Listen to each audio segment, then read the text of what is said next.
Assalamualaikum warahmatullahi wabarakatuh. Halo anak-anak, bertemu lagi bersama dengan Ibu Putri. Bagaimana kabar anak-anak pada hari ini?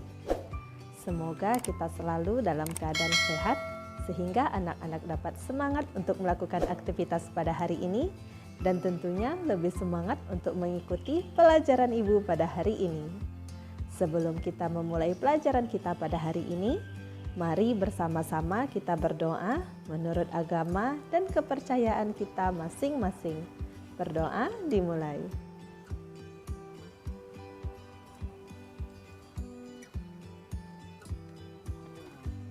Berdoa selesai.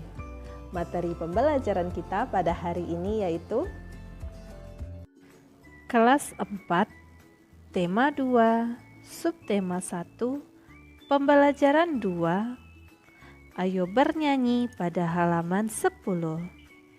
Nyanyikanlah lagu menanam jagung dan amatilah teks notasi angka menanam jagung. Setelah kamu menyanyikan lagu menanam jagung, identifikasi tinggi rendah nada dari notasi angka lagu tersebut. Apa yang kamu temukan? Notasi angka lagu menanam jagung adalah irama lagu 4/4. Terdapat notasi angka do, re, mi, fa, sol, la, dan si. Selanjutnya ditemukan angka 0 yang artinya adalah tanda istirahat. Selain itu, ditemukan tanda titik setengah not angka yang menandakan bahwa not angka sebelum tanda titik ketukannya bertambah. Misal 1 dibaca do dengan 2 ketukan. Nah, berikutnya ditemukan juga 2 notasi angka yang di atasnya diberi tanda garis. Artinya, kedua not tersebut dibaca dalam 1 ketukan atau masing-masing 1/8 ketukan. Ayo mengamati pada halaman 11. Energi air. Air merupakan salah satu sumber energi. Tubuh kita membutuhkan air untuk beraktivitas. Tidak hanya manusia, tumbuhan, dan hewan juga membutuhkan air.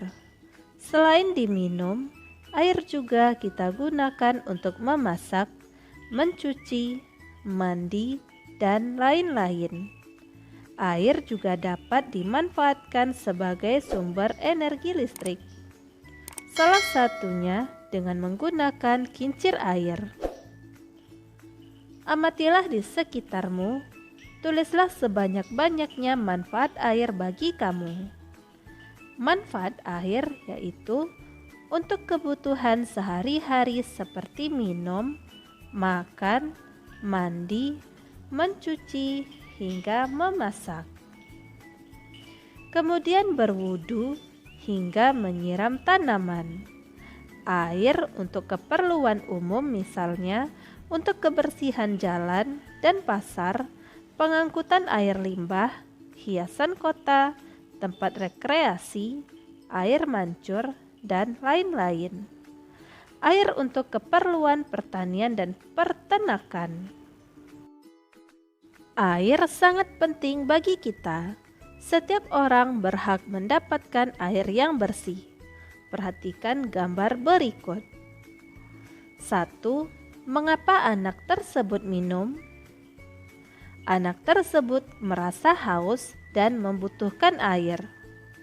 2. Mengapa anak tersebut mandi? Agar tubuhnya bersih dan menjaga kesehatan. 3. Apakah mandi dan minum adalah kebutuhan? Iya, mandi dan minum adalah kebutuhan manusia. 4. Apa yang terjadi jika ia tidak mempunyai air bersih? Ia tidak bisa minum dan mandi. 5. Apakah kita semua membutuhkan air bersih? Ya, karena air merupakan sumber kehidupan yang tak bisa dipisahkan dengan manusia. Tubuh kita membutuhkan air untuk beraktivitas. Selain diminum, air juga kita gunakan untuk memasak hingga mencuci dan mandi. 6. Apakah semua makhluk hidup berhak untuk mendapatkan air bersih? Ya, setiap makhluk berhak mendapatkan air bersih karena air merupakan salah satu energi yang paling penting bagi makhluk hidup, sehingga kita wajib menghemat penggunaannya. 7. Apa yang dimaksud dengan hak? Hak adalah sesuatu yang mutlak yang dimiliki seseorang dari sejak lahir dan penggunaannya tergantung pribadi masing-masing. 8. Carilah contoh hak-hak kita dalam kehidupan masyarakat. Berikut alasannya. Hak atas persamaan. Setiap anak berhak mendapatkan kesempatan yang sama untuk tumbuh, berkembang, dan berpartisipasi secara wajar sesuai dengan harkat dan martabat kemanusiaan serta mendapat perlindungan. Hak untuk memiliki nama.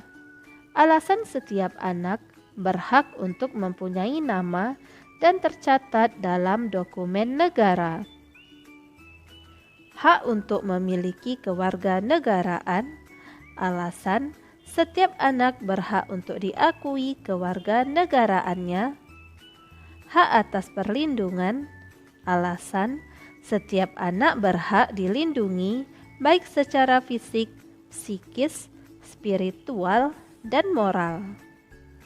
Hak atas makanan. Alasan anak adalah cikal bakal masa depan suatu bangsa, maka ia harus terpenuhi kebutuhan utamanya. Dalam hal ini adalah nutrisi. Hak atas pendidikan. Alasan setiap anak berhak mendapatkan pendidikan yang layak. Hak atas kesehatan. Alasan setiap anak berhak mendapatkan jaminan kesehatan yang memadai. Jaminan kesehatan mencakup imunisasi dasar saat bayi hingga makanan dengan gizi seimbang. Perhatikan diagram pada halaman 13.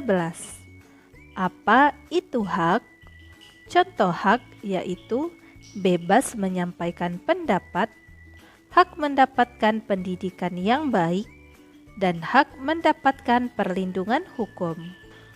Bukan contoh hak yaitu bebas melakukan kejahatan, memukul teman jika tidak mau membantu, mencontek saat ujian sekolah.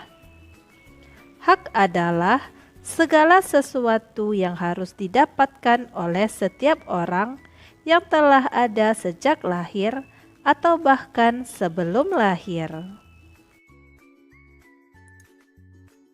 1. Apa saja dampak dari kegiatan pada gambar A? Dampak dari gotong royong adalah pekerjaan menjadi cepat selesai dan ringan. 2.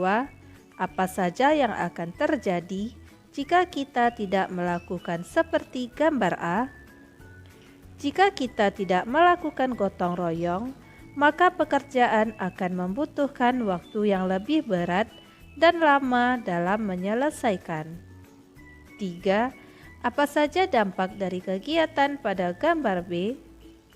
Dengan menutup keran air di bak yang telah penuh, sama saja kita sudah menghemat air bersih.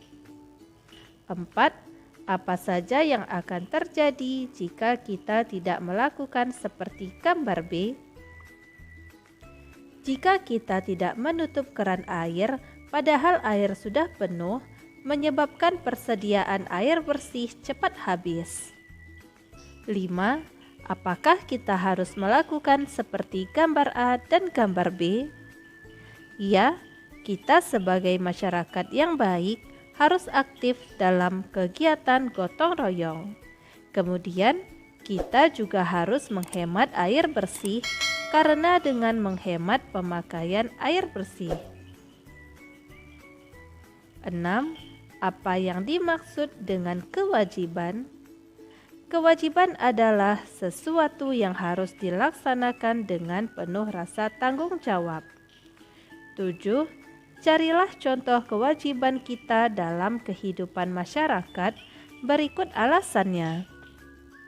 Kewajiban mentaati segala peraturan di lingkungan masyarakat karena membuat hidup kita tentram dan aman. Kewajiban menjaga kebersihan karena dengan lingkungan bersih, kesehatan masyarakat dapat terjaga. Dan kewajiban tolong-menolong pada setiap warga karena dapat menjalin persatuan dan kesatuan. Apa itu kewajiban? Contoh kewajiban yaitu menaati peraturan yang berlaku, menjaga kerukunan hidup, dan menjaga kebersihan lingkungan. Bukan contoh kewajiban yaitu membuang sampah sembarangan, menghina orang lain, dan tidak bersosialisasi. Kewajiban adalah segala sesuatu yang harus kita lakukan dengan penuh rasa tanggung jawab. Ayo berlatih pada halaman 15. Perhatikan gambar berikut. Pertanyaan yang pertama, apakah dia sudah mendapatkan haknya dengan baik? Pada gambar 1, dia sudah mendapatkan haknya, bahkan berlebihan. Pada gambar 2, dia sudah mendapatkan haknya. Pertanyaan yang kedua, apakah dia sudah melaksanakan kewajibannya? Pada gambar 1, dia belum melaksanakan kewajibannya menjaga sumber daya air. Dan pada gambar kedua, dia sudah melaksanakan kewajibannya untuk menghemat air. Dan pertanyaan yang ketiga, apa yang sebaiknya dia lakukan? Pada gambar 1, sebaiknya dia mematikan keran dan menghemat air bersih. Dan pada gambar yang kedua, mempertahankan kebiasaannya berhemat. Air merupakan salah satu energi yang paling penting bagi manusia. Setiap orang berhak mendapatkan air bersih. Kita wajib menghemat penggunaannya. Jadi, apa perbedaan hak dan kewajiban? Hak merupakan sesuatu yang kita terima apabila tidak dilaksanakan, maka tidak dikenakan sanksi. Sementara kewajiban merupakan sesuatu yang harus dikerjakan, apabila tidak dilaksanakan akan dikenakan sanksi. Ayo mencoba pada halaman 16. Siti ingin mengetahui penggunaan air bersih di rumah setiap minggunya. Berikut adalah data yang Siti temukan. Hitunglah jumlah air yang digunakan oleh semua teman-teman Siti. Lakukan penaksiran untuk mempercepat menghitungnya. Bagaimana cara melakukan penaksiran keribuan? Melakukan penaksiran keribuan dengan cara melihat angka ratusannya. Apabila angka ratusannya di bagian belakang nilainya sama dengan 500 atau 500 ke atas, berarti dibulatkan ke ribuan atasannya. Sementara jika nilai ratusannya di bawah 500, maka dibulatkan ke ribuan bawahannya.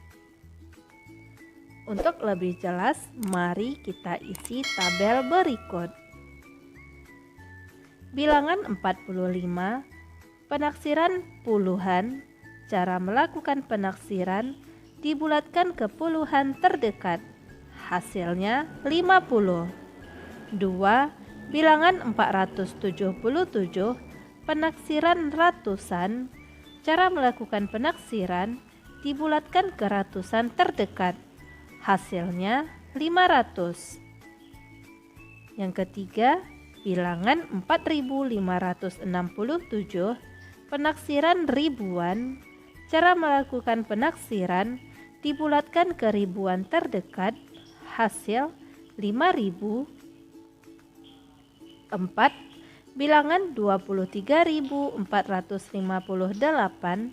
penaksiran puluhan ribu dibulatkan ke puluhan ribu terdekat, hasilnya 23.000. 5. 236.679 penaksiran ratusan ribu dibulatkan ke ratusan ribu terdekat, hasilnya 200.000.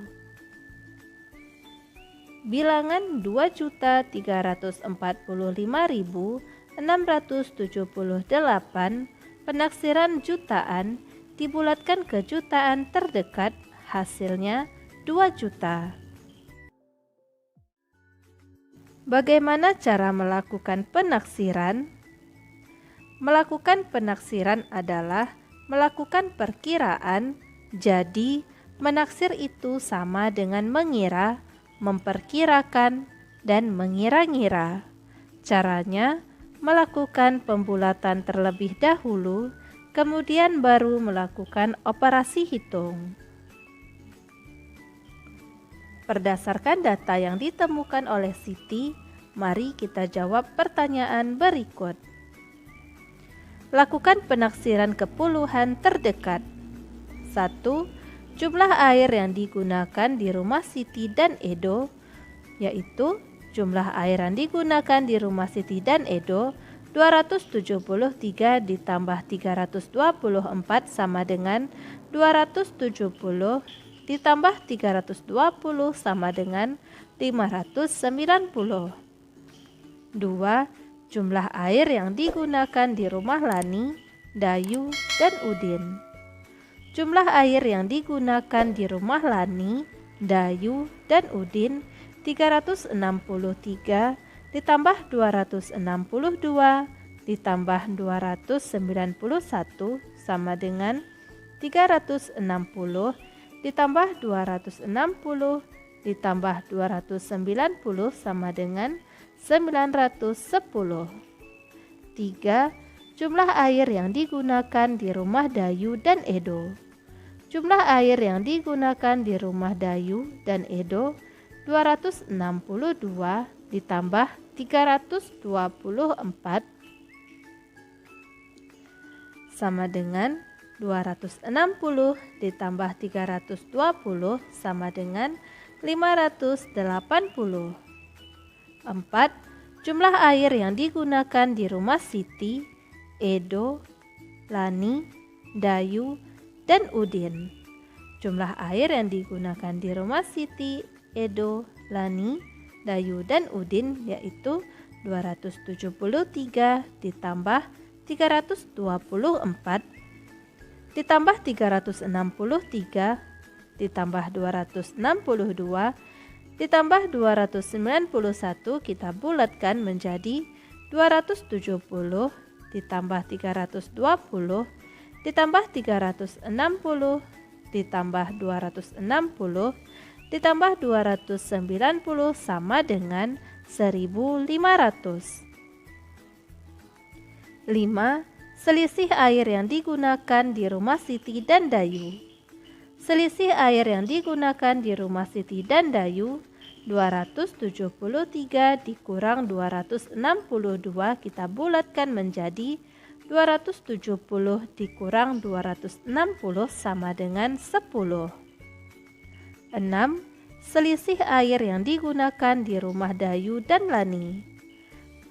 Selisih air yang digunakan di rumah Dayu dan Lani 363 dikurang 262 kita bulatkan menjadi 360 dikurang 260 sama dengan 100.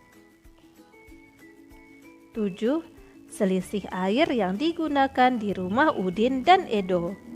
Selisih air yang digunakan di rumah Udin dan Edo 324 dikurang 291 kita bulatkan menjadi 320 dikurang 290 sama dengan 30. Ayo berlatih pada halaman 18. Lakukan penaksiran operasi hitung berikut. 2.345 ditambah 1256 ditambah 2357, taksiran ke ribuan yaitu 5000, taksiran ke ratusan 6000, taksiran ke puluhan 5960, hasil sebenarnya 5958. Hasil yang menurutku paling mendekati yaitu taksiran ke puluhan. 20.456 ditambah 4.577 ditambah 8.456. Taksiran ke ribuan 33.000, taksiran ke ratusan 33.400, taksiran ke puluhan 33.500, hasil sebenarnya 33.489. Mendekati ke taksiran ke puluhan. 23.456 ditambah 45.459 dikurang 23.567, taksiran ke ribuan 44.000, taksiran ke ratusan 44.200, taksiran ke puluhan 44.350, hasil sebenarnya 45.348. Paling mendekati taksiran ke puluhan. 3.657 ditambah 4.568 dikurang 3.467, taksiran ke ribuan 6.000, taksiran ke ratusan 4.800, taksiran ke puluhan 4.760, hasil sebenarnya 4.758. Paling mendekati taksiran ke puluhan. 1. Bagaimana melakukan penaksiran ke puluhan, ratusan, dan ribuan? Penaksiran ke puluhan yaitu membulatkan kebilangan puluhan terdekat dengan memperhatikan satuan bilangan satuan sebelumnya. 2. Penaksiran ke ratusan yaitu membulatkan kebilangan ratusan terdekat dengan memperhatikan satuan bilangan puluhan sebelumnya. Dan penaksiran ke ribuan yaitu membulatkan kebilangan ribuan terdekat dengan memperhatikan satuan bilangan ratusan sebelumnya. 2. Bagaimana melakukan penaksiran ke ratusan ribu? Membulatkan kebilangan ratusan ribuan terdekat dengan memperhatikan satuan bilangan puluhan ribu sebelumnya. 3. Apakah penaksiran membantumu dalam menghitung? Jelaskan. Ya, penaksiran membantu dalam menghitung karena menyederhanakan angka yang dihitung. Demikianlah materi yang dapat Ibu sampaikan pada hari ini. Semoga apa yang telah Ibu sampaikan pada hari ini dapat bermanfaat untuk dirimu dan menambah ilmu pengetahuanmu.